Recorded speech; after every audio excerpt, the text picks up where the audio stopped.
Bonjour, on est en direct du marché de l'art, c'est Marion Dupuche-Robert et je suis Art Advisor.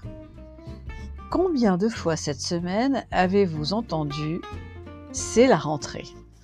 Sans doute de nombreuses fois, alors une fois encore, car pour le marché de l'art, c'est aussi la rentrée qui s'annonce très riche en nouveautés, en premières et autres happenings aux quatre coins de la planète.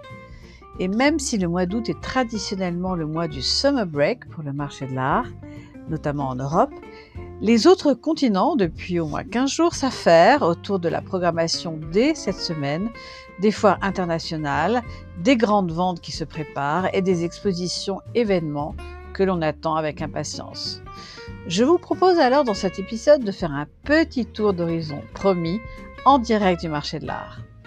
À tout seigneur, tout honneur, les États-Unis, première place du marché, s'apprête à New York à accueillir les collectionneurs lors de la prochaine édition de l'Armory Show qui se déroulera du 9 au 11 septembre et qui fait que la foire artistique de New York, qui a déménagé au Javits Center, est devenue un endroit incontournable pour se retrouver au sortir de l'été.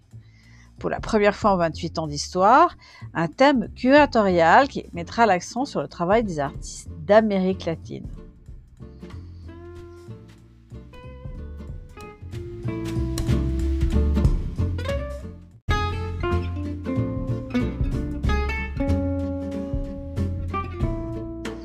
De l'autre côté de la planète, en Asie et surtout en Corée du Sud, c'est deux foires plutôt qu'une.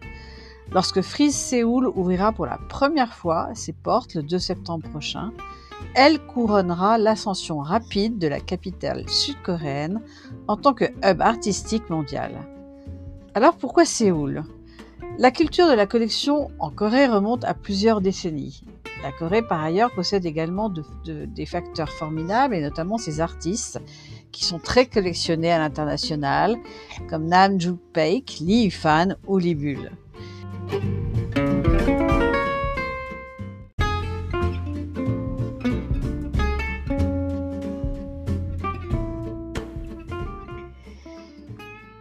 Frieze Séoul, qui ouvre donc bientôt ses portes au sud de la ville, coïncidera avec KIAF Séoul, une foire d'art internationale gérée par la Galleries Association of Korea, qui existe, elle, depuis 2 décennies. Mais les deux foires ont décidé de collaborer en partageant un billet commun et un programme de conférences.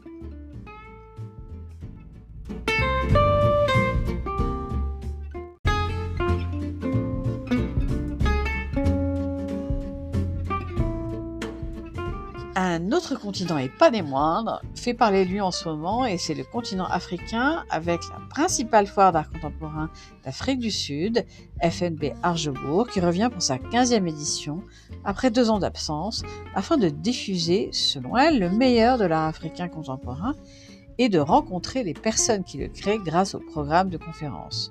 Le Hub, qui est la section centrale de la foire, va présenter ainsi le meilleur de l'art contemporain de tout le continent. Car selon ses organisateurs, l'art africain contemporain est une forme intégrale et inégale de communication.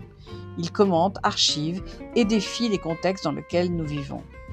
La section Max de la foire accueillera des installations et des œuvres d'une échelle ambitieuse, tandis que la section ETC donnera aux visiteurs l'occasion de rencontrer des maîtres de l'impression et de l'édition.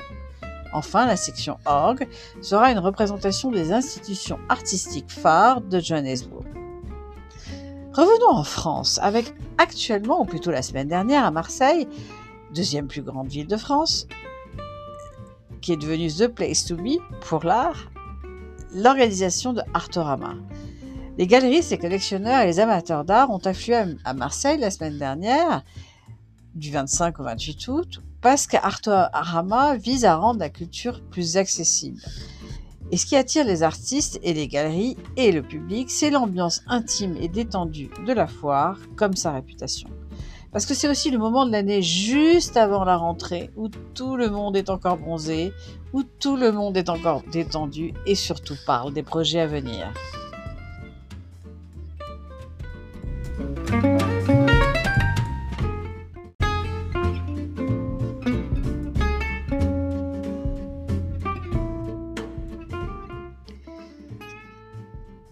Dans cette minute pratique, je voulais vous proposer un petit quiz de rentrée sur les faits et chiffres sur lesquels le marché de l'art s'accorde aujourd'hui.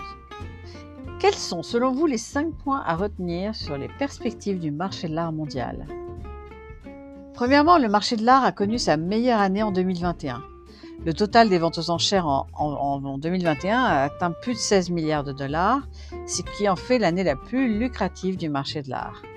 L'étonnant rebond auquel on a assisté peut être attribué à un certain nombre de facteurs, comme l'envolée du marché boursier, l'afflux de liquidités que les plus riches sont empressés d'investir, comme le développement du marché de l'art en ligne.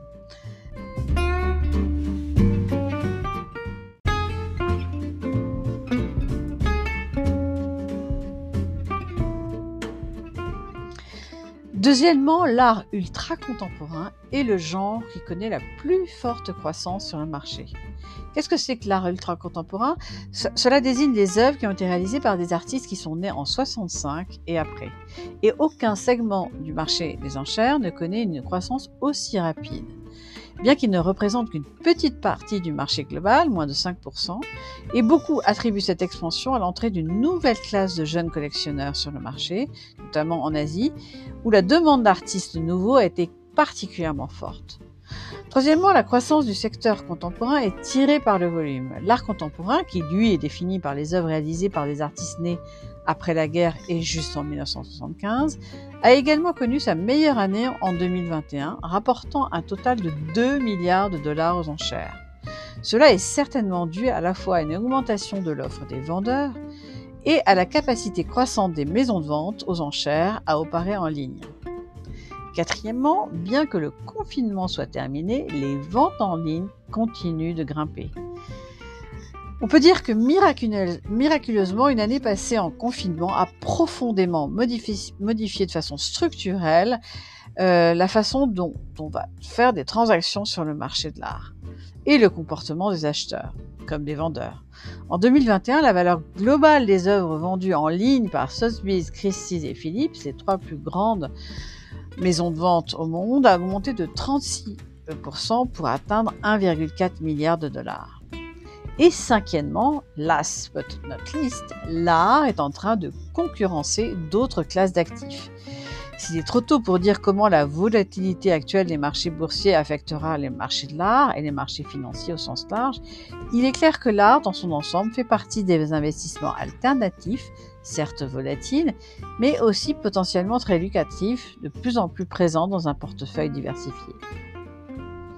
Alors rendez-vous à la fin de ce mois pour un prochain épisode et une analyse plus profonde de cette rentrée qui s'annonce si dynamique avec un coup de projecteur sur les nouveautés à découvrir en France et partout ailleurs où l'art ne connaît pas la crise.